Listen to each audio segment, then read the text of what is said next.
Alright, for starters, I have music playing in the background. I own no rights to it, so I'm just making a video with the sound playing in the background to basically show what I'm getting into here. So I'm back into it again. 2000 in the back. I think it's a blown clutch release bearing. So far, normally I used to pull the axles out completely out. I stopped doing that. I just take the knuckle apart and kind of pry it. Give me access to pull the axle shaft off of the spline on the transmission. So far I got the gearbox, all the tubing and everything off. I have the bottom bolts and everything loose. I got the bottom bolt on the starter loose. So I'm fixing to take out to remove the starter, remove the clutch slave cylinder and the pitch mount, loosen it and kind of loosen it up here and remove it from the transmission. All the plugs and everything on the transmission are already disconnected. The exhaust is off and out the way. Drive shaft is already loose and out. I disconnected the battery already. So I gotta remove the starter, remove the rest of the bolts, remove this bolt here completely from the pitch mount, loosen the pitch mount up here to free it up. And I have the two 19 mil bolts underneath on the cross member for the transmission. I have to take out. This light turned on here.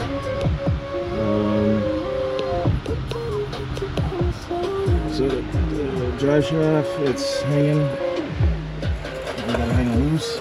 I was gonna pull it out and put another piece of shaft back there, but since I'm not dropping the whole transmission out, like dragging it out, I'm just pushing it back to get the release bearing in. So I got the heat shield's already off, drive shaft hanging, of course, I already said that. I got the 4 bolts back here on the transmission cross member, already loose. So I get the two 19s, one on each side, take those loose, get the floor jack on each transmission to support it. Then I'm going to go ahead and loose all the bolts and just push the transmission back. I've already got the shift linkage. The shift linkage and everything's already loose. I got them loose right here and it's hanging. So once I got the transmission separated from the engine, well, basically once the cross member comes loose and start to drop, that's going to free up. I can move it side to side and kind of get some space to move that out of the way. That's just gonna, the shifter's going to stay in there and everything's going to stay up there. For back here, you can see I got the drive shaft already removed, but I do have a mark here from the last time I did it, I guess for balance. So I just have to line it back up with the one on here on the tail end of the shaft and put that back on. So I do have jack stands underneath the vehicle, but the ones in the rear is underneath the hitch, the receiver hitch. And I also left the hydraulic jack underneath it whilst I'm under here loosening stuff because I don't want this thing dropping. Even though the wheels are on there, it won't come completely down on me, but with me being on a creeper, I can get this thing like lay on me, pretty much pin me down underneath this car. So I left that there. Then right now I'm gonna go ahead and get the rest of the stuff loose from up front, which is remove the starter, remove the slave cylinder and the pitch mount. Gotta pull it out of the way, and I think that should be it. Being that it's a manual, I don't have to take no torque converter bolts out. It's just basically using the pry bar and splitting the engine from the transmission.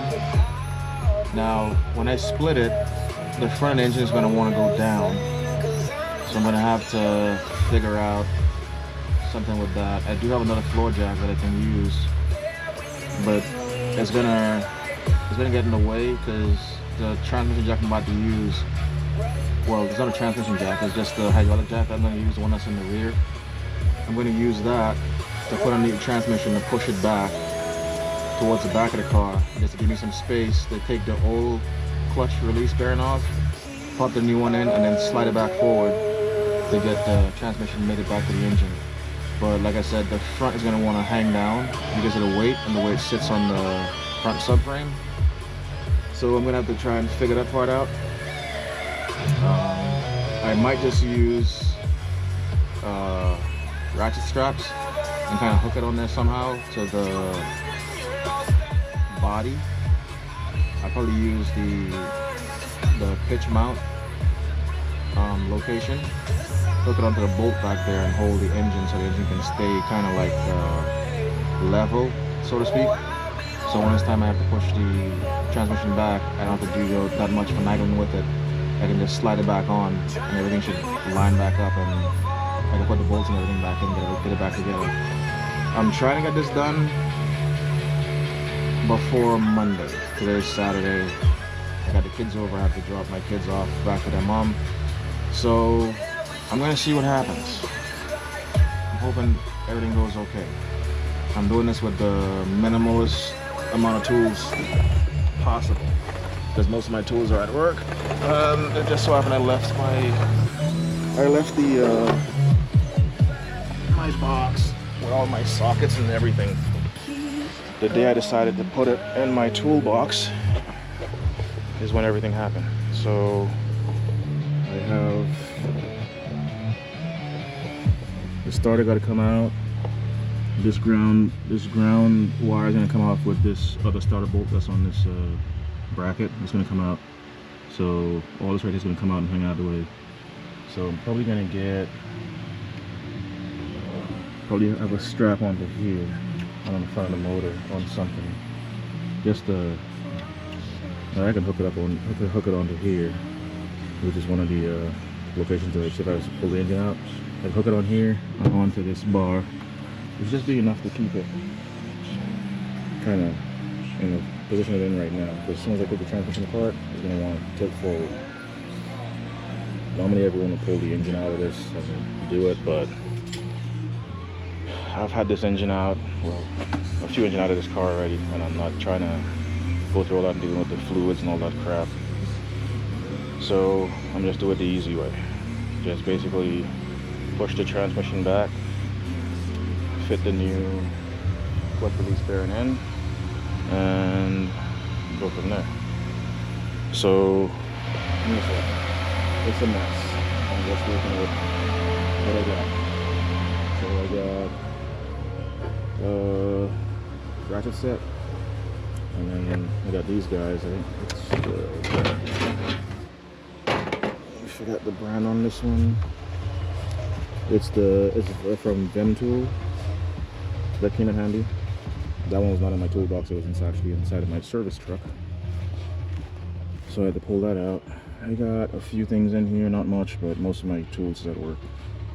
But I should have all my tools back here within the next week or so, because I'm leaving the job where I'm at. I'm going to a different job and I won't need to keep my tools at work.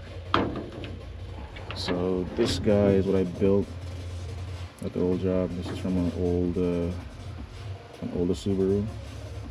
So I think it's a 7-pound wastegate that's on here. I'm going to put a vacuum on it again and test it to see how much pounds it holds. That's already fabricated to go onto my car. I had to pretty much build this downpipe from scratch because I couldn't find one for it and couldn't find the up pipe, so I basically just welded everything together, and it works fine. I had it on there.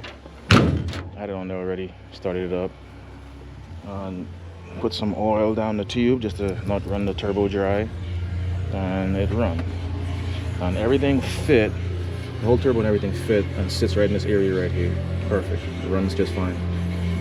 So when it comes to installing it, I'm gonna have to take these and kind of relocate them, like move them over and wrap them in the aluminum heat foil, and then wrap the exhaust on that downpipe to kind of keep the heat away from it. But yeah, this has been my little project. I've done everything to this car on my own. As you can see, I'm out here just me solo doing all this stuff. My girl has to help, but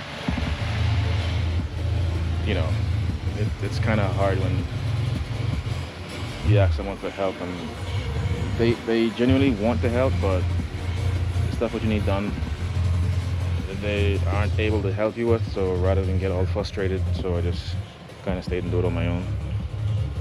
So that's where I'm at right now. It is getting dark and it looks like it's about to rain, so I don't know, it's kind of finicky. Being out here in Florida, you never know. Give it 5 minutes, rain, next 5 minutes, sun comes out, who knows. But it's been raining in the evening time lately, so I think I might wrap this up. But I'm gonna go ahead and try to at least separate the transmission from the engine. But I also want to use my borescope to kind of take a look in there, just to see if it is just the release bearing, then cake. If it's the clutch, then that's gonna suck, because then I'll have to wait until Friday. So today being Saturday, I have to be the next 6 days. But today's already over, so I'm not counting today. So 6 days from now is when I get a paycheck to actually be able to buy a new replacement clutch to put in this thing, if it is the pressure plate. But from the sound of it, it sounds like it's the release bearing that took a shit. So fingers crossed, hopefully that's it, and I can get this thing fixed pretty quick.